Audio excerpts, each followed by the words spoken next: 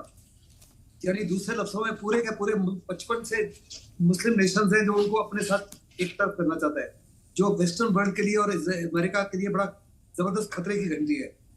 ऐसे में मुझे नहीं लगता कि किसी भी हालत में इस युद्ध को बढ़ाने की कोशिश करेगा इजराइल, क्योंकि कहा जाता है कि हिजबुल्लाह के पास इस समय हथियार जो हैं वो कई गुना ज्यादा हैं, उन्होंने जमा किए हुए हैं बनिस्बत हमास के। और अगर हिजबुल्लाह भी खुल के अंदर आ गया, सीरिया भी आ गया, लेबनान भी आ गया, तो इसराइल के लिए बहुत ही जबरदस्त चिंता की घड़ी होगी, मुसीबत की घड़ी होगी, मल्टी फ्रंट वॉर हो जाएगा जी। और पहली बार इसराइल को साफ तौर पर नजर आ रहा है कि ये एक तरफा युद्ध नहीं है, हर खेल में दो खिलाड़ी हैं, और इस बार दूसरा खिलाड़ी उतना ही मजबूत है जितना इसराइल है। पहली बार है कि इसराइल के ऊपर बड़े पैमाने पर हमले हो रहे हैं, उनके ऊपर बड़े नुकसान हो रहे हैं, उनके लोग जो हताहत हुए हैं वो शायद हमास से ज्यादा हैं। ऐसे में उनको साफ तौर पे नजर आता है उनका अवाम ही उनको फोर्स करेगा अपनी सरकारों को over after a period of time कि बड़ा लाजमी है कि शांति के लिए वो पैलेस्टीनियन स्टेट को एक्सेप्ट करे। साफ तौर पे दुनिया जानती है, इसराइल भी आज जानता है, अमेरिका भी जानता है कि किसी भी विषय का हल जो है लड़ाई के माध्यम से नहीं निकलेगा। Dialogue and discussion is the need of the hour, और डायलॉग और डिस्कशन तभी होगा जब एक किस्म से युद्ध विराम होगा। इस समय अगर नेतन्याहू युद्ध विराम करते हैं तो उनकी कुर्सी डगमगा जाएगी, क्योंकि सारे के सारे उनसे पूछेंगे कि इतना शक्तिशाली होने के बावजूद, इतनी टॉप इंटेलिजेंस होने के बाद में, इतनी बड़ी फोर्सेस होने के बाद में, इतना बड़ा सिक्योरिटी सिस्टम के बाद में इतना बड़ा सरप्राइज कैसे हुआ, इतना बड़ा नुकसान उनको कैसे हुआ। ये सवाल तो आज भी उठने शुरू हो गए, लेकिन for the time being the entire nation is come together in support of Netanyahu, और उन्होंने एक यूनिटी गवर्नमेंट फॉर्म किया है, लेकिन it's only a temporary thing. आहिस्ते आहिस्ते ये सवाल पूछे जाएंगे और नेतन्याहू इसका जवाब नहीं दे पाएंगे। ठीक, बिल्कुल। मैं चाहूंगा अगर इजराइल गलती मत करे ग्राउंड इन्वेजन की। अगर ग्राउंड इन्वेजन की गलती करता है तो उनको road to road, building to building, urban area में फाइटिंग करनी पड़ेगी, जिसमें उनके कैजुअलिटी जो है कम से कम 3 से 4 गुना बढ़ जाएंगे जी। हमास जो होंगे बिल्डिंग में वो छुपे होंगे, जो अटैकर्स हैं वो आउट इन द ओपन होंगे, उनकी कैजुअलिटीज अप्रोक्सीमेटली 3 to 4 टाइम्स ज्यादा होंगी और कुछ नहीं निकलने वाला। अरब वर्ल्ड या मुस्लिम वर्ल्ड है चुप नहीं रहेगा। 2.3 मिलियन लोगों को इजराइल ने कैद किया हुआ है पिछले 16 साल से। हर प्रकार से उनकी लैंड, एयर एंड सी से उनको ब्लॉक किया हुआ है। उनके ह्यूमन राइट्स की वायलेशन है। हर उनका खाना पीना, पानी, बिजली, सब कुछ, गैस, सब कुछ बंद कर दिया है। यहाँ तक कि हॉस्पिटल्स को अटैक किया जा रहा है। तो 2.3 मिलियन लोगों की जो इस समय हालात हैं बहुत ही बदतर हैं। और अगर इजराइल ने ये अपना जंग जारी रखा तो यकीनन ये लड़ाई बहुत बड़ी बढ़ जाएगी और वो इजराइल के हित में नहीं होगी। सबसे ज्यादा नुकसान जो होगा इस लड़ाई का वो इजराइल को खुद होगा। बिल्कुल। शौकत भारती साहब से समझेंगे। शौकत साहब, कहा जा रहा है इजराइल को भी तो नुकसान है इसमें। बातचीत का रास्ता अख्तियार करने की कोशिश की जाती है। हम देख रहे हैं कि दोनों ही ओर से, चाहे वेस्टर्न पावर्स हो या फिर अरब ममालिक हो, कहा जा रहा है कि अब इस मुद्दे को हल करना चाहिए क्योंकि आम जिंदगियां यहाँ पर जो है वो महफूज नहीं है और जो हक हुकूक हैं लोगों के वो नहीं मिल रहे हैं। तो फिर चैलेंजेस कहाँ पर हैं? फेलियर पूरे सिस्टम में कहाँ नजर आता है? देखिए, किसी बीमार का इलाज करने के लिए पहले उसकी पूरी रिपोर्ट डॉक्टर्स को पास सामने रखना होगा। शर्त यह है कि इलाज करना चाहता है डॉक्टर या नहीं। वही हाल है, पहले चीजों को देखना होगा। इजराइल, आप गूगल पर जाइए, टाइप कीजिए, ग्रेटर इजराइल का नक्शा बनाकर इजराइल ने डाल रखा है। उसमें दरियाए नील से लेके दरियाए फुरात तक, है ना, सिर्फ इजराइल के अंदर की बातचीत, फिलिस्तीन के अंदर की बातचीत नहीं है। इजराइल तो ग्रेटर इजराइल बनाना चाहता है, ठीक है, उसका नक्शा पड़ा हुआ है, यानी उसका हेड एजेंडा क्या है? ग्रेटर इजराइल बनाना। दूसरी जो बुनियादी बातचीत है कि बैतुल मुकद्दस जो पूरी दुनिया के मुसलमानों का किबला अव्वल है, उसको गिराकर वहां पर हैकल सुलेमानी नस्ब करना चाहता है। सिर्फ उसका यही एजेंडा नहीं है। अब सवाल ये पैदा होता है कि आप क्या करने जा रहे हो? जहां 3 फेथ का मामला है, जहां यहूदियों के भी फेथ का मामला है, ईसाइयों के भी फेथ का मामला है, मुस्लिम्स के फेथ का मामला है, वहां पर ऐसा कुछ करना चाहिए कि तीनों लोग अपने अपने हिसाब से अमल करें। इजराइल ये चाहता है कि बैतुल मुकद्दस को गिराकर वहां पर हैकल सुलेमानी नस्ब कर दिया जाए। इजराइल ये चाहता है ग्रेटर इजराइल बनाने के बाद इराक का भी इलाका, सीरिया का भी इलाका, जॉर्डन का भी इलाका, सऊदी अरबिया का भी इलाका, ये सारे इलाकों के ऊपर कब्जा। ये कोई छुपा ढकी बातचीत नहीं है। मुझे तो बड़ा अफसोस लगता है कि क्या वेस्टर्न कंट्री को ये नहीं दिख रहा है कि उसने अपने फ्लैग के दोनों तरफ जो ब्लू लाइन डाल रखी है, एक दरियाए फरात है और एक दरियाए नील, यानी दोनों जगह उनको इजराइल चाहिए। और ये सब कुछ जानने के बावजूद वेस्टर्न कंट्रीज किसको सपोर्ट कर रहे हैं? इजराइल को सपोर्ट कर रहे हैं। तो जब आप इजराइल को सपोर्ट करते चले जाएंगे, सबसे पहले अमेरिका आगे खड़ा हो गया इजराइल के सपोर्ट के अंदर है, तो इसके मतलब क्या इजराइल इतना कमजोर है कि एक हमास जैसी ऑर्गेनाइजेशन से नहीं लड़ सकता था जिसके लिए अमेरिका को आना पड़ा? या अमेरिका ने आके ये बताया है कि इजराइल जो कुछ करेगा हम उसको करने देंगे? अब ये है कि ये सब कुछ इसलिए चल रहा था कि अरब रूलर्स जो थे वो अमेरिका और इजराइल के पिट्ठू बने हुए थे। इस वक्त हालात ये हो चुके हैं कि अवाम अपने रूलर्स के खिलाफ है। अगर वो नहीं खड़े होंगे तो उनको लोग उलट देंगे। अब मजबूरी होगी कि मुस्लिम वर्ल्ड खड़ा होगा। अब मजबूरी होगी कि उसको चारों तरफ से इजराइल के ऊपर अटैक्स होंगे और अमेरिका के ऊपर भी अटैक्स होंगे। तो जब तक आप पूरी सिचुएशन को नहीं समझेंगे, आप देखिए 6 दिन से एयर रेड्स हो रही हैं। हाँ, पूरा वेस्ट खामोश तमाशाई बना हुआ है। उनकी बिजली काट दी, उनका पानी काट दिया, उनको दवा नहीं दे रहे, उनको कुछ नहीं कर रहे, और सारा रोना वही हमास के ने जो ठीक है, बेगुनाहों को मारा, ठीक उसको है बिल्कुल शरदेंदु कंडेम साहब, करना ठीक है शरदेंदु साहब के पास चलते हैं, क्योंकि हमने सऊदी का रुख देखा। सऊदी अरब की ओर से कहा गया कि गाजा के जो भी हालात हैं इसके पीछे इजराइल जिम्मेदार है। इजराइल ने जिस तरह फिलिस्तीनियों के हक हुकूक मारे हैं, एक तरह से सऊदी ने हमास का जो हमला है उससे भी कंडेम नहीं किया, साथ ही साथ इस मामले में अब इजराइल की मुखालफत करता हुआ नजर आया। और ईरान से आज मुलाकात भी हुई है। जिस तरह कहा गया कि आवाम जो है वो फिलिस्तीन के साथ है, इस पर हमने भी चर्चा की। तो मुस्तकबिल में क्या हालात आपको नजर आता है? रूस की ओर से भी जिस तरह का बयान आया वो भी बेहद अहम हो जाता है, क्योंकि अमेरिका इस वक्त इजराइल के साथ है, तो दूसरे खेमे में रूस भी दिखाई दे रहा है। देखिए, जिस तरीके से अमेरिका इजराइल के सामने पहले दिन के अटैक के बाद से उसने अपने स्टेटमेंट देने शुरू कर दिए थे और अपना जंगी बेड़ा भेजा है मेडिटेरियन सी में, तो उसका एक मकसद सिर्फ इजराइल और हमास नहीं है, वो कहीं और देख रहा है। वो इस युद्ध को और एस्केलेट होते हुए नहीं देखना चाहता है और इसके तहत उसने अपने जंगी बेड़ा भेजे। अगर मान लीजिए वहां पे इस तरीके की का जो सी लाइन ऑफ कम्युनिकेशन ओपन रहता, तो हो सकता है हमास की जो है मदद सी रूट से जारी रहती। तो पहली चीज तो उसको ब्लॉक किया गया। दूसरा जो है, जो पूरी दुनिया आज की डेट में जान रही है कि हमास पे क्यों बाहरी सपोर्ट है। बाहरी सपोर्ट कहाँ से आ सकता है? मिस्र से आ सकता है कि ईरान से आ सकता है कि इराक से आ सकता है कि और ऐसे जो टेररिस्ट ऑर्गेनाइजेशन है उनसे मदद आई है। और बहुत समय से ये भी कहा जा रहा है कि जो यूक्रेन से स्मगल्ड होके बाहर आए वो हमास के पास पहुंचे। तो कई तरीके की आशंकाएं थी। इसके तहत अमेरिका ने अपने जंगी बेड़ा भेजा। और रसद का जो जहां तक सवाल है, जहां तक हथियारों का सवाल है, देखिए 4 दिन का युद्ध आज 6वां दिन है।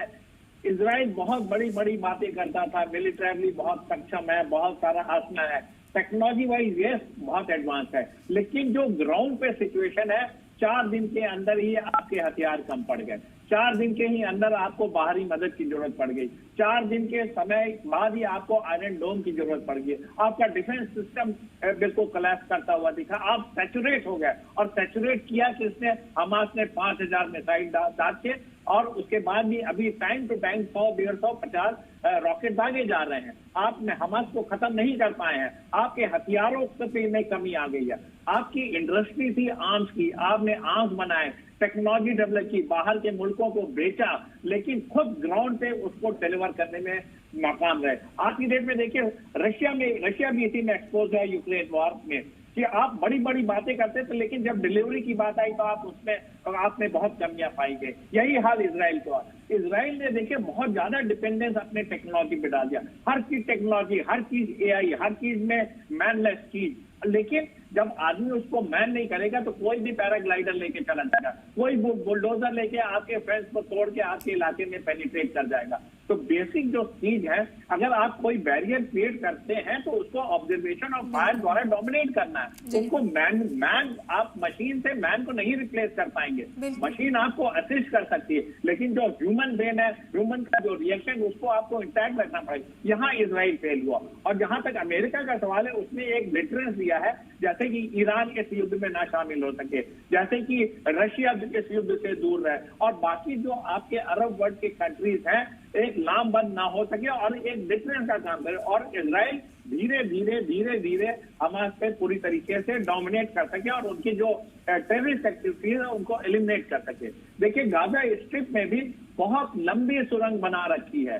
बहुत दिनों से उनकी प्रिपरेशन चल रही थी। कोई भी एयर स्ट्राइक, कोई भी मिसाइल उस पर नुकसान नहीं पहुंचा सकती जब तक कि आप फिजिकल ट्रूथ को डिप्लॉय नहीं करेंगे।